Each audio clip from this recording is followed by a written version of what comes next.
Puji Tuhan, Bapak Ibu, kita di tema tentang iman, dan pada hari ini sebenarnya adalah iman dan kemurahan hati.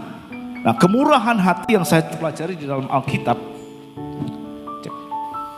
kemurahan hati yang ada di Alkitab itu ada di orang Samaria. Jadi saya kasih judul hari ini adalah Samaritan and Innkeeper. Kalau di dalam terjemahan ISW itu innkeeper ya. Kalau di terjemahan lain berbeda, itu penjaga penginapan. Bapak Ibu Saudara, kita langsung saja kita melihat sini. Saya yakin dan percaya kalau Bapak Ibu, kalau saya bercerita tentang orang Samaria yang baik hati, tentu semuanya sudah paham. Tentu semuanya sudah mengerti arahnya mau kemana, ya kan? Arahnya mau kemana. Tetapi memang ini yang akan kita renungkan. Saya tidak perlu membaca semuanya kisah ini, saya yakin sudah paham. Tetapi akan saya soroti di sini ada beberapa karakter yang memang tercermin di dalam kisah ini. Ini adalah tentang perumpamaan Yesus Kristus. Next, ada 5 karakter sebenarnya di luar karakter dari orang Samaria itu sendiri. Ayatnya kita baca dulu ya. Di dalam Lukas 10 ayat 30, jawab Yesus, ada seorang yang turun dari Yerusalem ke Yeriko. Ia jatuh ke tangan penyamun yang bukan saja merampoknya habis-habisan, tetapi yang juga memukulnya, dan yang sesudah itu pergi meninggalkannya setengah mati. Jadi kisah ini kisah tentang seorang Yerusalem yang turun ke Yeriko. Dan kalau kita lihat geografis di sana, Yerusalem itu di atas bukit, Yeriko itu di bawah. Pak Budi, Bu Listia, Pak Gembala sudah membuktikan. Jadi kita pernah turun ke Yeriko, di sana Steve ulang tahun ya Pak ya. Puji Tuhan. Ini adalah satu kisah, dan kisah ini terkatakan mereka turun dari Yeriko, dari Yerusalem ke Yeriko, dan saya akan memberikan kepada Bapak Ibu Saudara 5 karakter di sini. Yang pertama adalah karakter dari korban sendiri, saya nggak hitungkan.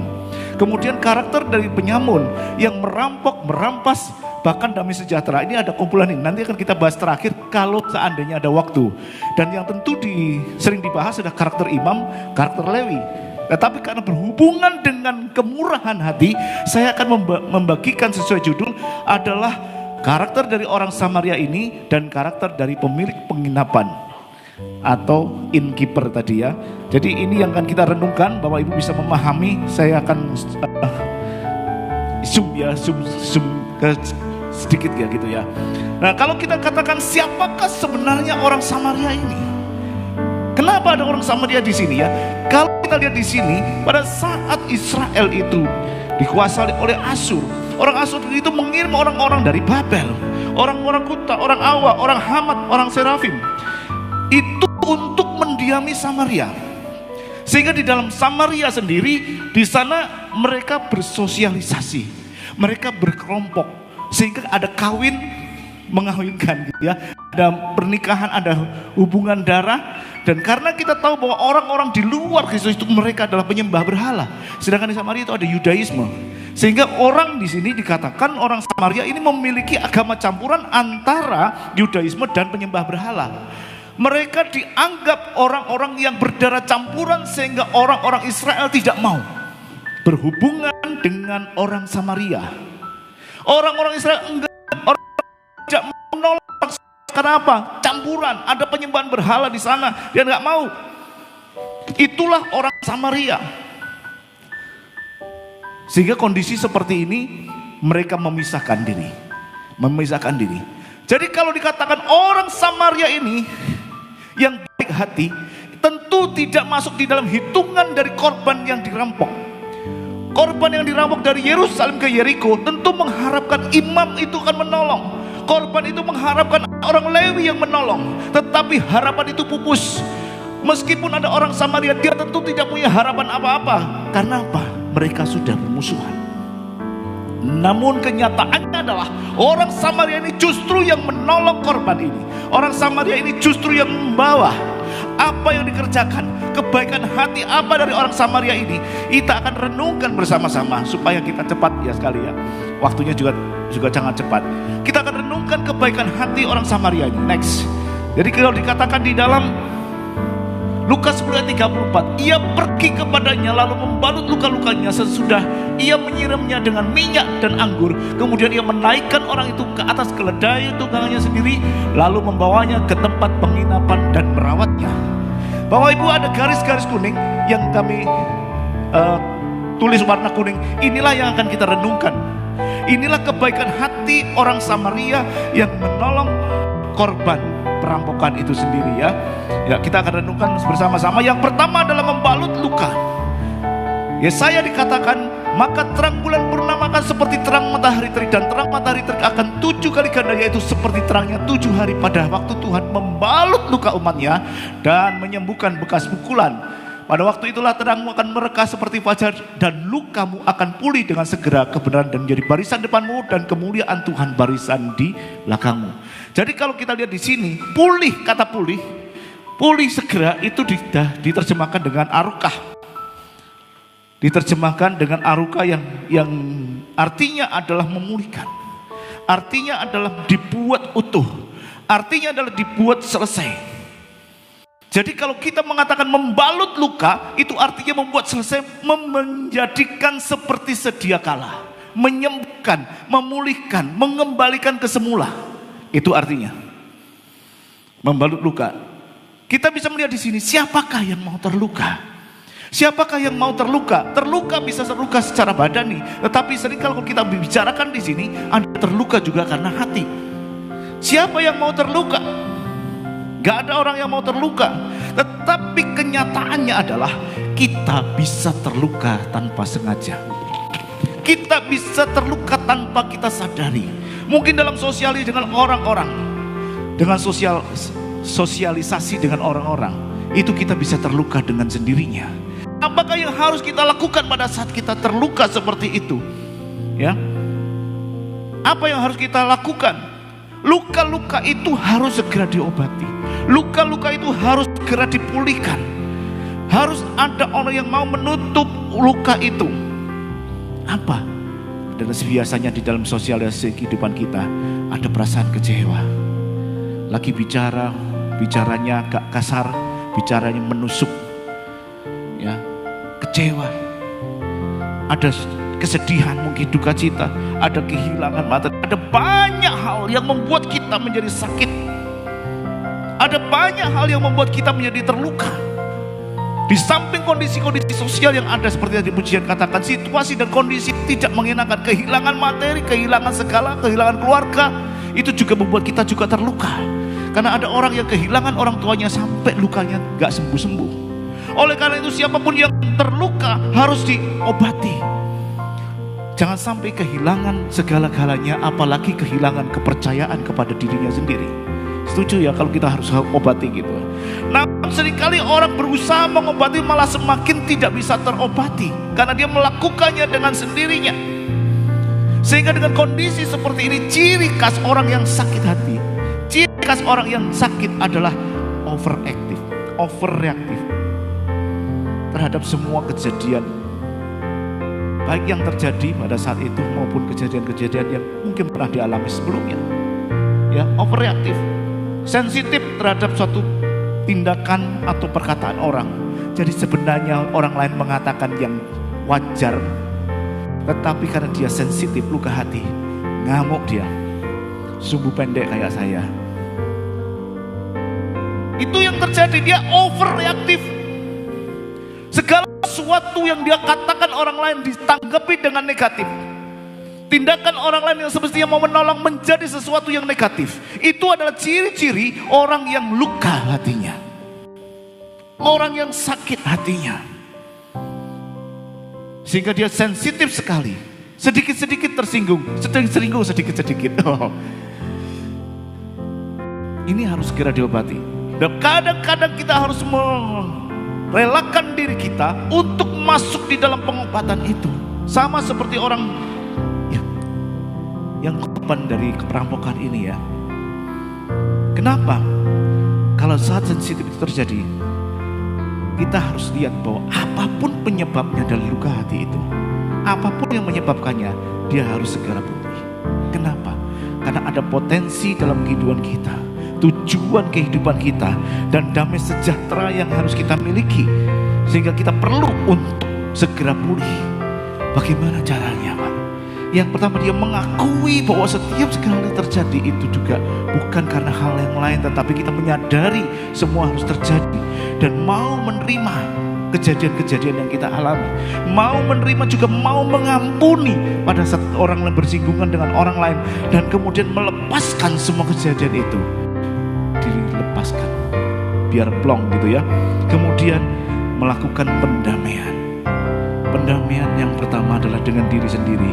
Kemudian dengan orang lain. Proses ini bisa berulang-ulang. Proses ini mungkin akan terjadi lagi dan lagi. Kenapa? Tidak gampang untuk mengatakan saya mengampuni pada saat dia kecewa. Tidak gampang untuk mengatakan saya mau mengampuni pada dia sakit hati. Sehingga proses itu bisa berulang-ulang terus. Namun kita harus tahu bahwasannya orang yang sakit hati ini bisa dipulihkan dan harus dipulihkan. Kalau kita berbicara tentang kebaikan hati orang Samaria, mungkin dari Bapak Ibu Saudara ada talenta untuk senantiasa merawat yang luka. Ada talenta untuk mau merawat mereka yang sakit hati. Ada bagian dari situ yang Tuhan kasih karunia kepada Bapak Ibu semuanya. Kalau Tuhan kasih itu pada diri Bapak Ibu sekarang, lakukan dengan sukacita. Inilah kenapa kalau ada satu merawat luka. Belum ada orang luka spesifikasinya merawat luka. Tetapi panggilan ini perlu untuk kita ketahui dan perlu untuk dilakukan. Melihat orang-orang yang sakit hati dirangkul, diajak ngomong, diajak bicara dan seterusnya. Karena apa? Supaya terjadi pulih mereka yang terluka batinnya. Kemudian yang kedua adalah menyirami minyak dengan anggur. Kita bilang anggur itu minuman yang menyegarkan. Minyak juga hal yang sama untuk menyegarkan. Tetapi kita bisa tahu di sini ada banyak hal yang dikatakan minyak adalah sebagai komoditi, pertukaran perdagangan, sebagai kosmetik, obat-obatan, sebagai makanan, penerangan untuk lampu ya. Kemudian untuk ritus-ritus keagamaan dia dipentas pisan, dia persembahan dan penguburan dan hal-hal yang lain di sini. Dan ada seorang ahli yang mengatakan, James E. Duke dalam Heart of Bible menyebutkan ada 128 tumbuhan yang akrab dengan orang Israel dan orang-orang di sekitarnya, yaitu di sekitar Mediterania. Nah, Bapak Ibu semua, apa artinya dia menyirami dengan minyak? Yehezkiel 16 ayat 9. Next, katakan begini. Ya, satu lagi. Ya. Aku membasuh kau dengan air untuk membersihkan darahmu daripadamu, dan aku mengurapi engkau dengan minyak. Adalah tanda perjanjian lama. Jadi minyak memang dipergunakan untuk pengurapan, untuk mengurapi benda-benda yang dipakai untuk bait Allah, yang mengurapi imam, yang mengurapi raja-raja, yang mengurapi nabi, itu dengan minyak. Jadi pengurapan ini adalah melambangkan perlengkapan, pengudusan atau pengususan suatu benda atau seseorang bagi bait Allah. Dikhususkan sehingga diurapi, dikhususkan sehingga perlu pengurapan, memisahkan dengan benda-benda yang lainnya. Itu dalam perjanjian lama. Di sini juga dilihat di dalam perjanjian baru. Kalau ada seorang di antara kamu yang sakit, baiklah ia memanggil para penatua jemaat supaya mereka mendoakan dia serta mengolesnya dengan minyak dalam nama Tuhan.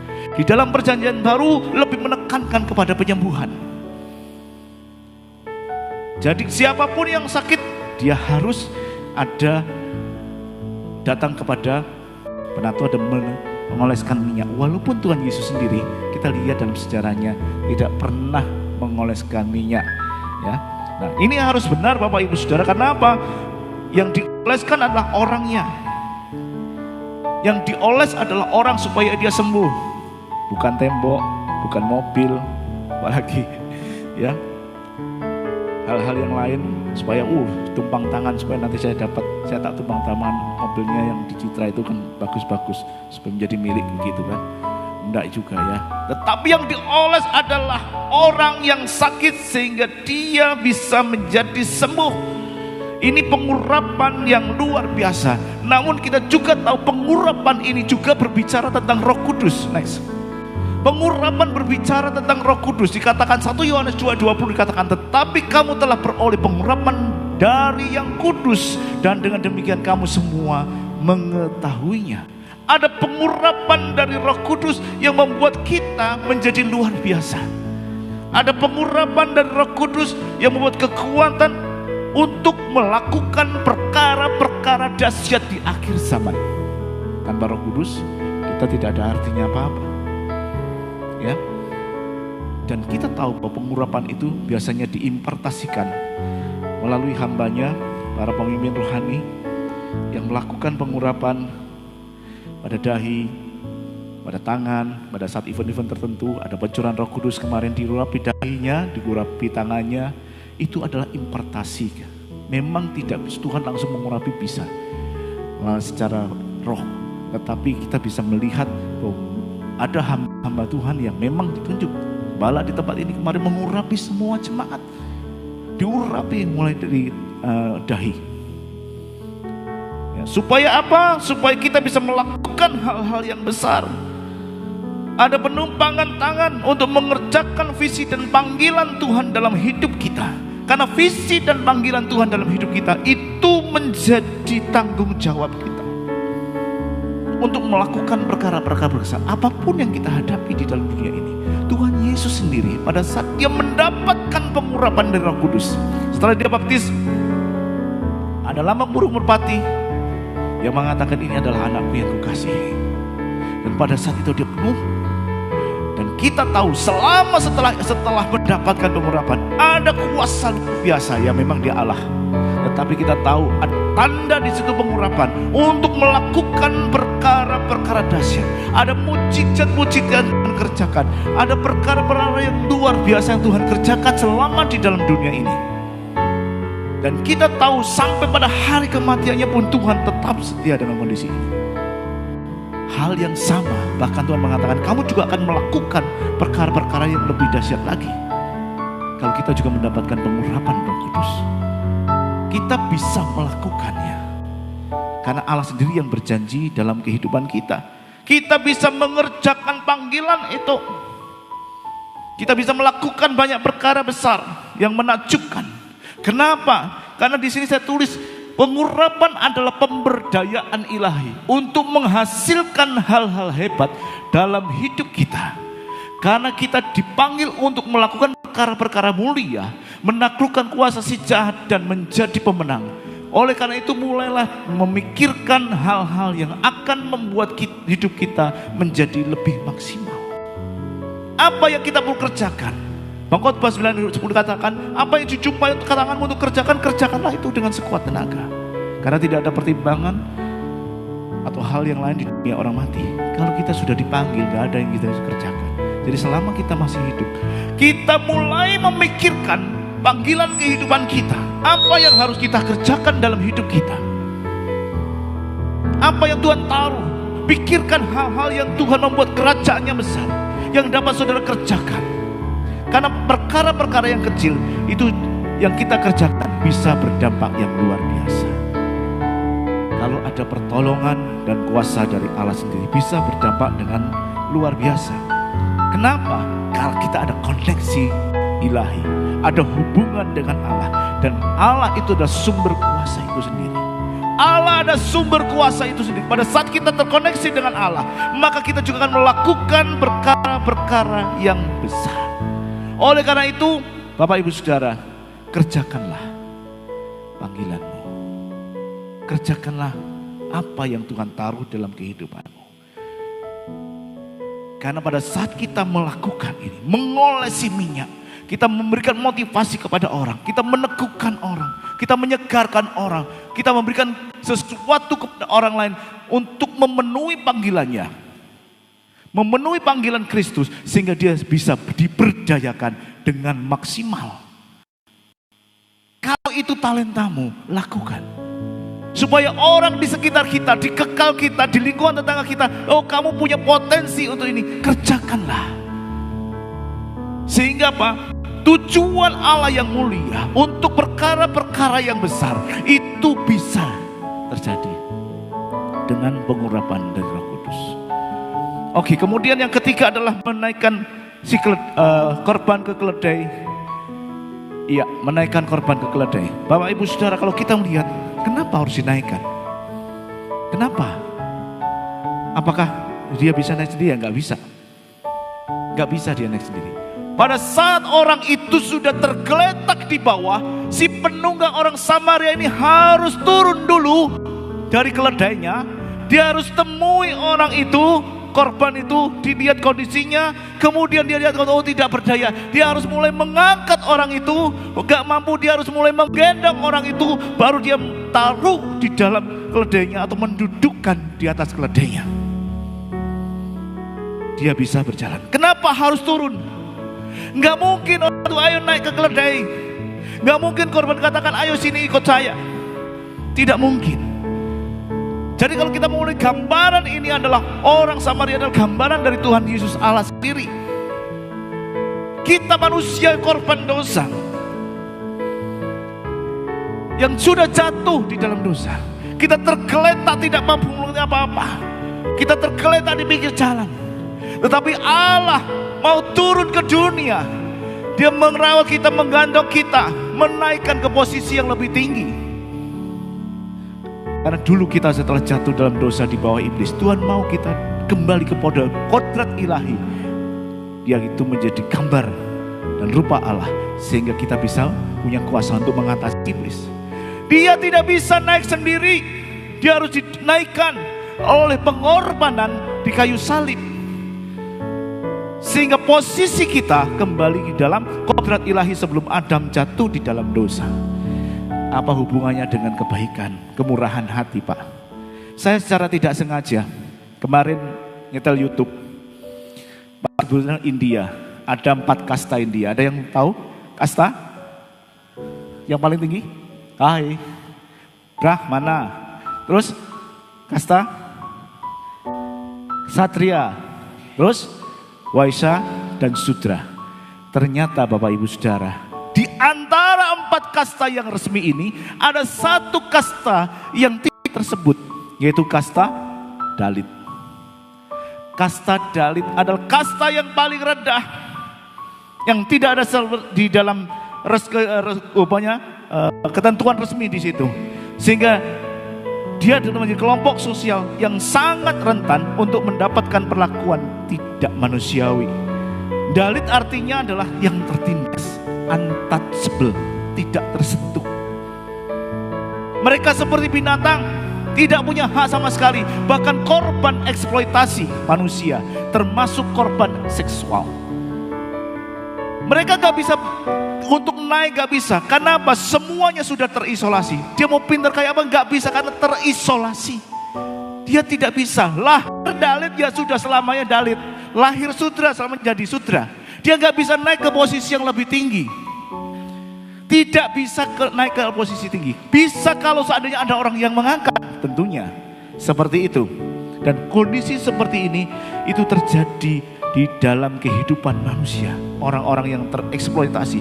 Pak, kita kan gak di India. Pertanyaannya begitu. Bapak Ibu Saudara, kita memang tidak di India, tetapi praktek ini seringkali juga kita lakukan. Kita seringkali melakukan pembulian terhadap orang-orang yang lemah. Kita seringkali menyisihkan orang-orang yang dianggap hina. Kita tidak mau bergaul dengan mereka. Kita mengadakan pemisahan sendiri. Walaupun di negeri kita tidak ada sistem kasta. Kita mengadakan pemisahan seolah-olah kita orang-orang yang mulia. Kita mengadakan pemisahan di antara mereka yang hina. Dan kadang-kadang apa yang kita kerjakan itu bukan sesuatu hal alasan yang besar. Karena alasan-alasan yang fisik misalnya. Dari warna kulit. Ya, misalnya. Dari wajah. Misalnya. Dari apa lagi? Orangnya gagap. Langsung dipisahkan. Orangnya sumbing. Seringkali kita mengadakan pemisahan kepada mereka. Walaupun tidak ada kasta di dalam kehidupan kita, tapi seringkali kita membuat perbedaan sehingga kita tidak bisa menjangkau mereka. Orang-orang ini, orang-orang yang lemah ini, tidak mungkin dia bisa naik kalau tidak ada yang mengangkat. Orang-orang ini tidak punya pandangan wawasan yang lebih luas kalau dia tidak posisi di atas. Oleh sebab itu ada orang lain yang murah hati yang mau menaikkan dia ke atas keledai. Supaya dia juga mempunyai wawasan yang luas, supaya dia juga mempunyai pandangan yang luas, supaya dia punya derajat yang lebih baik. Dan kenyataannya di Alkitab juga tersirat kondisi seperti ini. Bapak lihat, Bapak Ibu Saudara, mungkin Saudara masih ingat kisah Hana. Bagaimana Hana itu direndahkan oleh suami dan istri kedua suaminya. Direndahkan karena dia tidak memiliki anak. Hana diperlakukan yang tidak manusiawi. Hana ditekan. Sehingga dia datang kepada Tuhan dan meminta kepada Tuhan. Dia meminta kepada Allah. Dan Allah menjawab apa yang menjadi doa Hana. Setahun kemudian Hana mengandung. Dia melahirkan anak yang disebut Samuel. Ya puji Tuhan. Ada yang ingat? Dia mengandung dan melahirkan anak yang namanya diberi nama Samuel. Sehingga dia bisa menjadi nabi besar. Dan inilah yang menjadi pujian dalam doanya Hana. Next ayatnya. Di dalam Samuel 1 Samuel 2:8 dikatakan begini. Ia menegakkan orang yang hina dari dalam debu dan mengangkat orang yang miskin dari lumpur untuk mendudukkan dia bersama-sama dengan para bangsawan dan membuat dia memiliki kursi kehormatan sebab Tuhan mempunyai alas bumi dan di atasnya ia menaruh daratan. Allah sendiri juga akan mendudukkan kita. Allah sendiri juga akan mengangkat kita. Dia akan menegakkan kita. Dia akan mendudukkan kita bersama-sama dengan para bangsawan. Saya seringkali menyampaikan di sini, di hadapan raja-raja engkau akan berdiri. Jadi jangan mengatakan saya hina. Allah sudah mengangkat dari bawah ke atas.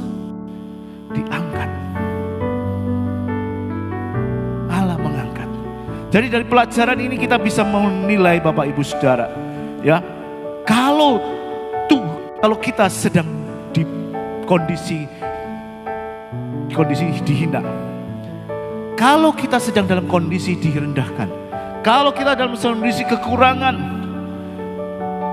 dibully sana sini, tidak dianggap orang, hanya bagian yang terkecil yang tidak berfaedah, bermanfaat di dalam masyarakat, seperti Hana, seperti yang lain, adalah saatnya untuk datang kepada Tuhan yang menjadi pembela.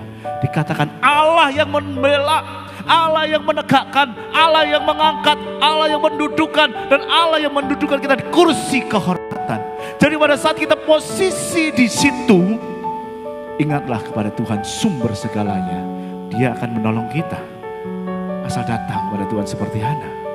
Di sisi lain, pada saat kita memiliki posisi yang tinggi, seperti apa yang jadi tema, ayo angkat saudara-saudaramu untuk bisa melihat posisi yang di atas. Bukan sebaliknya menjadi sombong dan menghina orang-orang yang rendah. Karena semuanya itu pasti ada balasannya. Kita menjadi sombong karena kelebihan kita. Kita menjadi sombong karena kekayaan kita. Hati-hati pada saat seperti itu. Saatnya dia akan jatuh. Jadi bagaimana kita punya talenta untuk menaikkan orang ke atas keledai. Kita melihat orang-orang itu seperti harus diangkat. Ya, caranya macam-macam. Kalau caranya Pak Ani, dikai rombong biar ada penghasilan lebih, itu caranya Pak Ani. Dia Pak ya, kamu punya penghasilan, dikasih rombong, dia punya penghasilan, dia akan menaikkan dirinya sendiri. Itu contoh. Ada banyak hal yang kita bisa kerjakan di lingkungan sosial di mana kita berada. Kalau itu panggilanmu, kerjakan. Itu kemurahan hati yang ditunjukkan. Oke, lanjut. Kemudian yang ketiga adalah membawa ke penginapan. Bapak Ibu Saudara, kalau kita melihat ke penginapan, merasakan mungkin kelelahan. Di dalam penginapan dia bisa beristirahat. Di dalam penginapan dia bisa meletakkan, membaringkan dirinya dengan nyaman. Mungkin semua kelelahan psikisnya juga bisa dibaringkan di dalam penginapan. Enak tidur, dirawat, ya setelah dibalut lukanya, dikasih anggur, dinaikkan keledai, dia bisa beristirahat. Beristirahat dalam jerih lelah, beristirahat dalam kelemahan yang ada. Jadi kalau kita mengatakan membawa ke penginapan, itu memberikan tempat untuk beristirahat dengan tenang dan penuh damai sejahtera.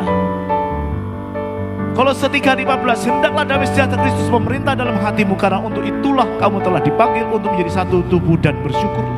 Damai sejahtera itu adalah hak kita yang diberikan Allah, tetapi juga menjadi kewajiban kita untuk membagikan kepada orang lain. Seperti Samaria ini, dia memiliki damai sejahtera, dia bisa membawa ke penginapan. Itu artinya memberikan keteduhan, memberikan beristirahatan, memberikan damai sejahtera.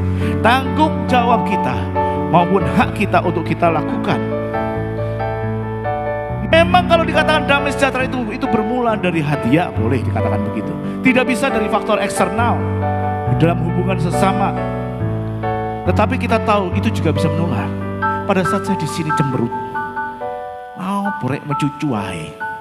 Tapi pada saat Bapak Ibu masuk asarnya senyum, selamat beribadah, shalom, mari silakan duduk di depan, rasanya juga enak. Apalagi kalau selalu di bawah itu dikasih sesuatu, minum, ada welcome drink, wah tambah senang lagi. Jadi Bapak Ibu Saudara, kalau kita mau membagikannya, lakukan dengan diri kita sendiri, kemudian bagikan kepada orang lain. Karena damai sejahtera itu selain hak kita, juga kewajiban kita untuk menularkan. Kita bisa memberikan rasa damai kepada orang melalui karakter apa yang kita bisa tunjukkan kepada mereka. Karena pada dasarnya orang-orang yang berdosa sudah menjadi setru Allah, dia tidak mempunyai damai sejahtera. Adakah damai sejahtera dalam kehidupan Bapak Ibu sekarang? Damai sejahtera ini karena harus kita miliki, karena dengan damai sejahtera itu mendatangkan sukacita, mendatangkan kegembiraan dalam hubungannya dengan diri sendiri maupun orang lain. Dan damai sejahtera itu juga memberikan semangat hidup, semangat kerja bagi kita. Kalau kita sedang sakit, kalau kita sedang tidak nyaman, kalau apalagi sakit hati, bisakah kita memiliki semangat kerja? Bisakah kita terlalu senyum dengan orang lain, membangkitkan orang lain? Oleh karena itu pelayanan ini juga bisa diberikan kepada setiap orang. Ambil bagian untuk senantiasa memberikan keteduhan bagi orang lain. Setiap orang yang kita jumpai pada saat ketemu dengan kita merasa teduh. Bukan seperti karakter perampok. Perampok itu dia datang mencuri damai sejahtera. Wah, troublemaker teko. Adakah yang di sini? Bahaya. Ada dia datang kumpulan, ayo kita pergi aja. Gak enak ngomong sama orang itu, tukang bully, tukang sombong dan seterusnya. Ini karakter perampok. Makanya kita menjadikan keteduhan damai sejahtera itu kepada orang-orang yang dekat dengan kita. Haleluya, saya diingatkan waktu. Terus oke, pelayanan hospitality yang terakhir. Gambarnya kayak Presi. Apa yang disebut sebagai hospitality? Pemilik penginapan. Ini seringkali orang melakukannya. Orang seringkali mengerjakannya. Orang banyak memikirkan tentang hospitality, keramah tamahan. Ya, Lukas 24 ayat 29, tinggallah bersama-sama dengan kami karena hari ini telah menjelang malam dan matahari hampir tenggelam. Jadi hospitalitas diterjemahkan sebagai Pilosenia yang terdiri dari atas kata pilos atau pilia, kasih persahabatan, dan senos, orang asing. Jadi hospitalitas berarti mengasihi orang asing sebagai sahabat. Banyak penipuan Pak sekarang Pak, ya hati-hati dong, kan seperti itu ya. Jadi itu artinya hospitality, dan ini adalah wujud nyata dari kekristenan yang penuh kasih. Wujud nyata kekristenan, apa yang sederhananya? Ya memberi makan misalnya, ditraktir makan, memberi tumpangan, itu yang sederhana. Memberikan bantuan apa yang dia butuhkan. Ya, kemarin ada datang orang, Pak, di rumah kan, saya tidak kenal, di saku saya ada 5.000, tak kasih 5.000. Itu contoh kecil. Jadi tidak harus besar. Ya, itu yang dikatakan seperti itu ya, memberi makan, ramah kepada orang lain, memberi tumpangan, menjadi rumah tempat bersekutu dan seterusnya. Ya. Galatia 6 ayat 10 dikatakan begini. Karena itu selama masih ada kesempatan bagi kita, marilah kita berbuat baik kepada semua orang, tetapi terutama kepada kawan-kawan seiman kita sendiri. Lakukan kepada saudara-saudara seiman. Ada banyak saudara-saudara seiman yang masih membutuhkan kondisi seperti itu. Dan lakukan apa yang bisa kita kerjakan. Tidak harus nilai besar, tetapi menunjukkan kasih, menunjukkan hospitality, menunjukkan keramah tamahan itu. Ya, baru kalau ke orang asing silahkan. Itu yang kita akan pelajari Bapak Ibu Saudara. Nah, siapakah semua yang mengerjakan itu semua Bapak Ibu? Jadi kalau kita mengatakan aku punya panggilan untuk membalut luka, kerjakan itu. Jangan menjadi karakter perampok, tetapi lakukan itu. Aku menjadi orang yang selalu memberikan minyak, memberikan damai sejahtera, memberikan semangat kepada yang lemah, mendorong mereka supaya memiliki kapasitas, memaksimalkan kapasitas mereka secara ilahi, sehingga mereka memiliki posisi yang lebih tinggi. Lakukan itu. Kalau kamu mempunyai talenta untuk menaikkan orang ke atas keledai, untuk mendudukan mereka pada posisi yang lebih tinggi sehingga hidupnya lebih maksimal, lakukan itu. Atau kau membawa ke penginapan untuk merawat mereka, bahkan melakukan perkara-perkara hospitality untuk merawat orang-orang itu, lakukan itu kalau itu panggilanmu. Tadi sudah sempat saya katakan bahwa orang Samaria ini adalah panggilan, merupakan gambaran dari Kristus Yesus sendiri. Kristus yang ditolak di dalam lingkungannya, Kristus yang ditolak di dalam umatnya sendiri. Orang Samaria gambaran seperti itu yang ditolak di Israel. Tapi dia datang ke dunia untuk menebus dan mengangkat. Dan dia pada waktu kembali, dia katakan kepada tugas ya, innkeepernya, pemilik penginapannya. Lukas 10 ayat 35. Ya. Dikatakan begini. Keesokan harinya ia menyerahkan 2 dinar kepada pemilik penginapan itu. Katanya, rawatlah dia, dan jika kau belanjakan lebih dari ini, aku akan menggantinya waktu aku kembali. Dikatakan di dalam ISW, to the innkeeper. Makanya saya kasih judul innkeeper. Bapak Ibu Saudara, tadi saya katakan orang Samaria ini adalah gambaran Yesus. Dan dia mengatakan bahwa dia memberikan 2 dinar kepada pemilik penginapan. Siapakah pemilik penginapan? Saya memposisikan milik penginapan, pengelola penginapan. Bapak Ibu Saudara, pengelola penginapan, kita memposisikan seperti untuk merawat, untuk memperhatikan, untuk menjadi berkat, untuk memberkati orang lain, bahkan orang-orang yang lemah. Dikatakan orang Samaria memberikan 2 dinar kepada pemilik penginapan. Next, 2 dinar kalau kita lihat di dalam bahasa Alkitab, di sini adalah 2 Petrus 3:8. Oke, next. Ya. Akan tetapi saudara-saudaraku yang kekasih, yang satu ini tidak boleh kamu lupakan, yaitu bahwa di hadapan Tuhan 1 hari sama 1000 tahun, dan 1000 tahun sama seperti hari 1 hari. Sebab di matamu 1000 tahun sama seperti hari kemarin apabila berlalu, atau seperti suatu giliran jaga di waktu malam. Kalau Samaria memberikan 2 dinar kepada pemilik penginapan, Samaria gambaran Tuhan Yesus memberikan 2 dinar kepada kita semuanya. 2 dinar itu kalau kita melihat di dalam Petrus itu sama dengan upah pekerja harian. Di kamus Anda bisa lihat, di kamus Alkitab di belakang, 1 dinar itu nilainya adalah 1 upah harian, pekerja harian 1 hari. Ya, ada yang jalan jam 9 pagi di 1 dinar, jam 12 dikasih 1 dinar, jam 3 sore 1 dinar, itu 1 hari. Ya. Jadi kalau dikatakan 1 dinar adalah upah pekerja harian 1 hari, lalu 2 dinar itu berarti upah 2 hari. Betul? Dan ini adalah gambaran bagaimana Allah 2000 tahun, karena 1 hari 1000 tahun menjadi gambaran bagi kita. Allah berikan tugas untuk berbelas kasihan, untuk merawat, untuk menyembuhkan orang, untuk mengangkat orang dalam 2 tahun, dalam 2000 tahun maksud saya, 2000 tahun. Karena 1 hari 1000 tahun. Dan kita masih di dalam posisi 2000 tahun ini. Apa yang menjadi panggilanmu, kerjakan. Apa yang menjadi tugasmu, panggilan. Apa yang menjadi bagianmu, kerjakan. Kalau saudara dikatakan harus melakukan ini, lakukanlah itu. Ya, sebagai ayat terakhir, saya ingin membacakan di dalam Roma. Sambil worship leader bisa naik ke atas, singer. Roma.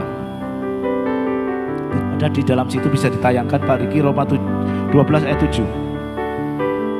Roma 12 ayat 7-8. Ini yang menjadi bagian kita. Roma 12 ayat 7 dan 8. Apa yang kita kerjakan? Di dalam slide tidak ada. Oke, saya bacakan. Roma 12 ayat 7 dan 8. Dikatakan begini. Jika karunia untuk melayani, baiklah kita melayani. Jika karunia untuk mengajar, baiklah kita mengajar. Jika karunia untuk menasihati, baiklah kita menasihati.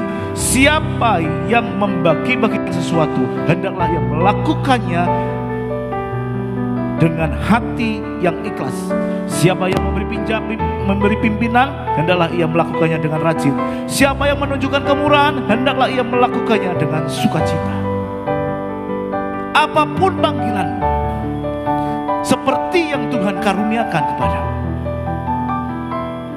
lakukan dengan sukacita, lakukan dengan ikhlas, lakukan dengan kesungguhan. Pasti ada upahnya.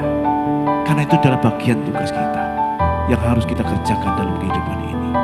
Jadilah orang Samaria yang murah hati. Mari kita bangkit berdiri, kita akan nyanyikan satu pujian.